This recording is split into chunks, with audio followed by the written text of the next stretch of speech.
Hello and welcome to Pro Trader Strategies Market Commentary for Friday, July the 15th. My name is Eric Wilkinson. Some of you may recognize me as the Wolfman from CNBC, Fox Business, or even the Wall Street Journal, where I've commented on everything from economic to geopolitical and market analysis. Please keep in mind that everything that we talk about in these daily market commentaries is not a solicitation to buy or sell any of these securities or strategies. At the end of the day, I'm here to teach you some different strategies that you can implement into your own portfolios, but please do that in your own way. The reason why I can't give you a recommendation on a particular stock or strategy is because I don't know your risk parameters. I don't know what's in your portfolios, and therefore what I'm doing could be counterintuitive to what you are already doing. Having that out of the way, let's get this on. A little bit of economic data today in the form of CPI, which is Consumer Price Index, came in right in line with expectations as 0.2%. Core retail sales actually beat expectations, coming in at 0.7% versus the expected 0.4%. And retail sales in general, which includes autos, came in at 0.6%, was expected 0.1%.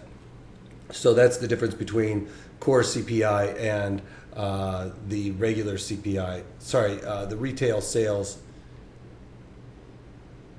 Core retail sales is without autos. The retail sales is with autos. So autos can be a little bit volatile, so they pull that out just to get a bit of a cleaner number. And then we also had Empire State Manufacturing. So if you remember last time, it was a big surprise to the upside, so they kind of expected it to come in line with that at 5.1, and it actually came in at 0.6, so pretty bad on that front. We also got capacity utilization, which came in a little bit higher than expected at 75.4, was expected 75.2, so pretty much in line there.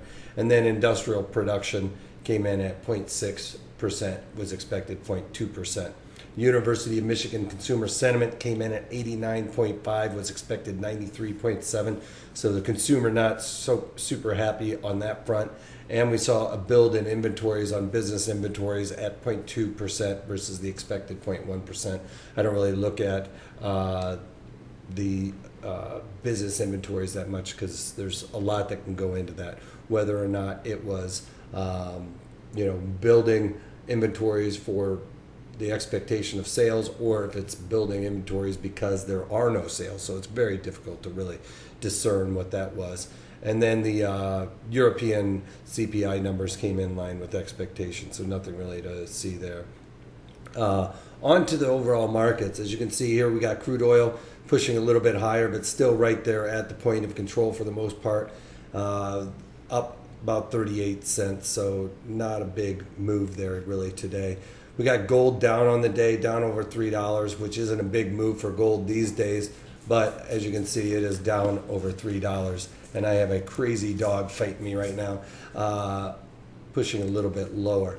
Bonds, this is where we get into cats and dogs living together. The bonds are down over a point right now, but equities are pushing into negative territory as we speak here. The NASDAQ, as you can see, down /NQ, down 10 points on the day, breaking back below this resistance area that I talked about, which is the value area high. So we're pushing back down below that now. Settle below that would indicate the bears are looking to take control. /ES, which is the E-mini S&Ps, down about 5 points on the day, well off their highs and close to the lows of the session. As you can see here, the overnight lows were just printed, it looks like, other than from the rally up.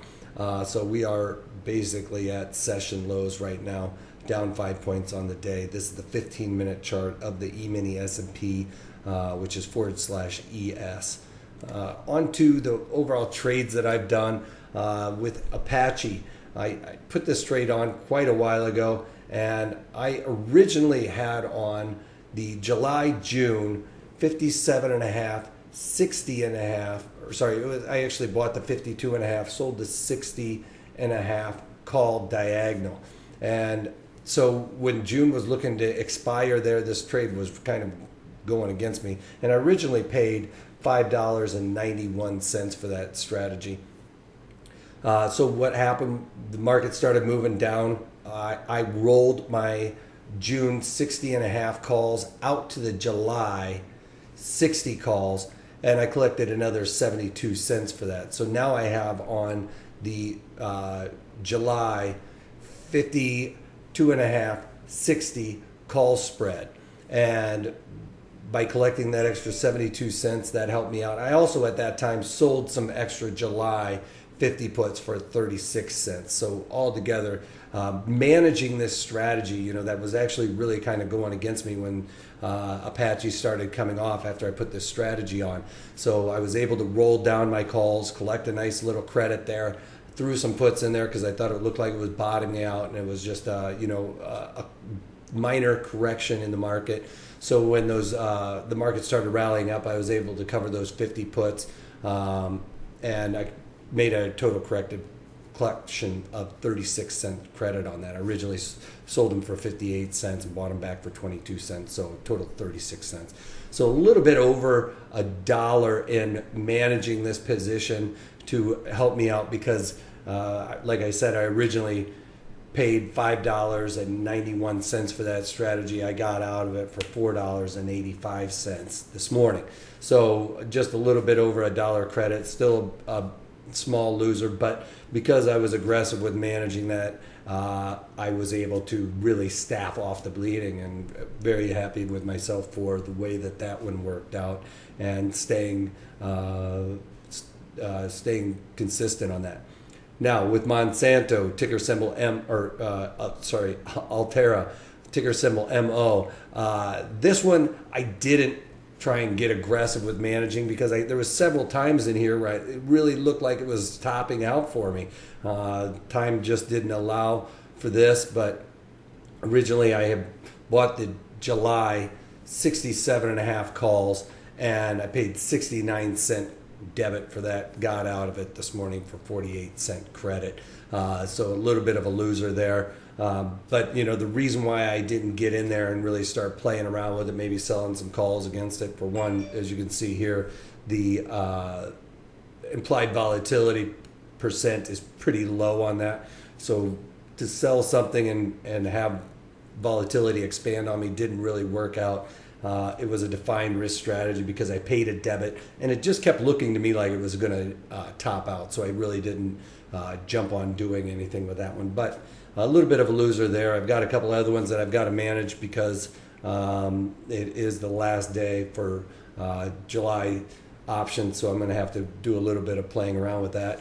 And then later on today, right after the market closes, I'm going to be doing a webinar called Christmas trees, which is a butterfly strategy in a sense, but what we're going to do is we're going to move the legs around and create a Christmas tree.